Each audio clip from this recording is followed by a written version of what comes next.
Yesu ashimwe. Imana yacu yabwa icyubahiro. Imana yo mu ijuru yaduhaye Yesu. Ndagira ngo tubyine ako karirimbo kandi wumva n'ibyo mvuga, kandi ahantu uri uhaguruka umfashe gushima Imana. Umfashe untize gushima, untize dushime umwami, kuko Imana yangiriye neza. Yangiriye neza uyu munsi, sinabyihererana. Ndagira ngo nshime Imana, nawe kandi ufashe gushima Imana, ufashe gushima Yesu. Yesu wadupfiriye. Ni Mama Ebenezer, ndabashuhuje. Haleluya. Yewe Yesu indirimbo ndayikunda cyane. Yewe Yesu yangiriye neza. Yego, impamvu nyamukuru ni uko rende gushima Imana. Imana yantabaye uyu munsi, Imana yantabaye pe, uburyo bukomeye. Ni amashimwe atumye nkora iyi video cyangwa se iyi audio. Reka mpagarare muri Zaburi ya 30, ni ishimwe ryanjye nshaka kugira ngo duhagarare. Zaburi ya 30 umurongo wa 12 kugera ku wa 13, kuko Zaburi nayo yaramfashije mu rugendo rwose rw'ibitangaza Imana igenda inkorera. Zaburi ya 30 umurongo wa 12 kugeza ku wa 13 aravuga ngo, uhinduye umuborogo wanjye imbyino, unkenyuruye ibigunira byanjye, unkenyeza ibyishimo, kugira ngo ubwiza bwanjye bukuririmbire ishimwe budaceceka. Uwiteka Mana, nzagushima iteka ryose. Asubiremo, uhinduye umuborogo wanjye imbyino, unkenyuruye ibigurira byanjye, unkenyeje ibyishimo, kugira ngo ubwiza bwanjye bukuririmbire ishimwe budaceceka. Uwiteka Mana yanjye, nzagushima iteka ryose. Amen. Imana yacu ishimwe. Iri jambo narihawe muri 2018, ngyizereramo, nkajya ndisengeramo, nkajya ndivuga, nkajya ndyatura, nizeye ko Uwiteka ahindura umuborogo wanjye imbyino, kandi koko yarabikoze.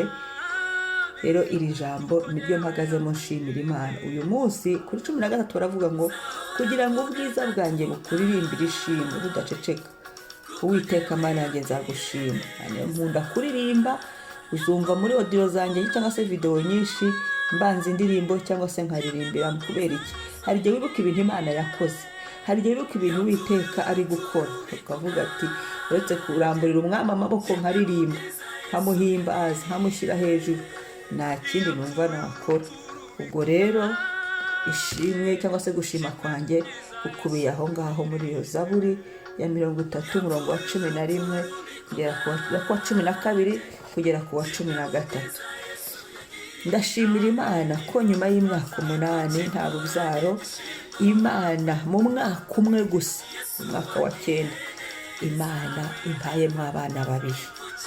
Haleluya, haleluya, haleluya, haleluya, haleluya, haleluya. Imana yankenyuruje ibigunira by'ubugumba, Imana yankenyuruje umuborogo, inkenyeza ibyishimo. Iyo Mana niyo gushimwa, fasha tuyishimire. Ramburira Imana amaboko, ufashe gushima Imana, kuko aho Uwiteka yankuye harakomeye. Inyuma y'imyaka 8 nta rubyaro, nsenga, nkorera Imana, mfasha abantu b'Imana, yewe n'ingumba zikabyara. Ariko Data wa twese nanjye yaranyibutse, nanjye yangarutseho. Yajyaga asezeranya ngo azagirira neza, yajyaga ambwira ngo mwana wankorera nzakugirira neza, yajyaga ambwira ngo nzagutabara ku manywa y'ihangu. Ibitariho Imana irabirema. Ndashimira Yesu, nyuma y'imyaka 8 Imana impaye abana babiri mu mwaka umwe, nzayemo abana babiri. Inshuro zitandukanye, ntabwo ari impamvu, hanze ndi gusobanurira. Ni ukuvuga ngo mu kwezi kwa 11 muri mwaka 2023 Imana yaduhaye umwana mwiza. Hanyuma nanone kandi muri uku kwezi uku turimo muri uyu mwaka 2024 Imana iduhaye undi mwana. Urabona iyo ubaze kuva mu kwa 11 kugera muri uku kwezi mu kwa 11 2023 kugera muri uyu mwaka 2024 muri uku kwezi, nta mwaka ahubwo nta n'umwaka urimo. Imana impayemo abana babiri. Tera haleluya, haleluya, haleluya, haleluya. Imana yacu irakora, humura, humura. Intabaye, ingiriye neza, iracyahari. Ni Imana ikora, ni Imana igira neza, ni Imana iruhura, ni Imana yumva gusenga kw'abera. Akazi kacu no gutungana, akazi kacu no guhagarara aho dushaka. Ubuhamya burahari. N'iyo myaka yose 8 namaze nta rubyaro, mfite ubuhamya ukuntu Imana yambohoye mu maboko y'abagome, ukuntu Imana yambohoye mu bazima babi. Abazima babi nabo babaho. Rero ndashimira Imana, ubuhamya burahari nkuko ndi kubibabwira. Nzabuba nitonze, nkore video cyangwa se nkore audio kugira ngo wongere usubizwemo ibyiringiro. Iya ntabaye ikankura aho ngaho, nawe iragutabara. Ndahumuriza abantu bose mutarabyara, ndahumuriza abantu mwabyaye rimwe ariko bikanga. Abo bantu bakunda kwibagirana, kubyara rimwe hanyuma nyuma yaho bikanga kandi bagahora bifuza urubyaro. Abo nabo ndabahumuriza. Ndahumuriza kandi abantu mwese mufite amasezerano, abantu Imana yavuganye nabo, nimukomere. Yesu ntabeshya, Yesu ntahinduka. Yesu Kristo wazutse aratabara. Iyo anzuye ikazura inda yanjye, ikayizura mu bugumba, ikangirira neza, ikantabara, ikamvana mu bigunira by'ubugumba, ikamvana mu bushwambagara. Yesu aracyariho, aratabara, azagutabara. Muhumure. Fatanya nanjye gushimira Imana. Mu myaka 8, nyuma y'imyaka 8, Imana impayemo abana babiri. Kristo yubahwe, Kristo yamamare. Ndashima Imana kubw'ibyo.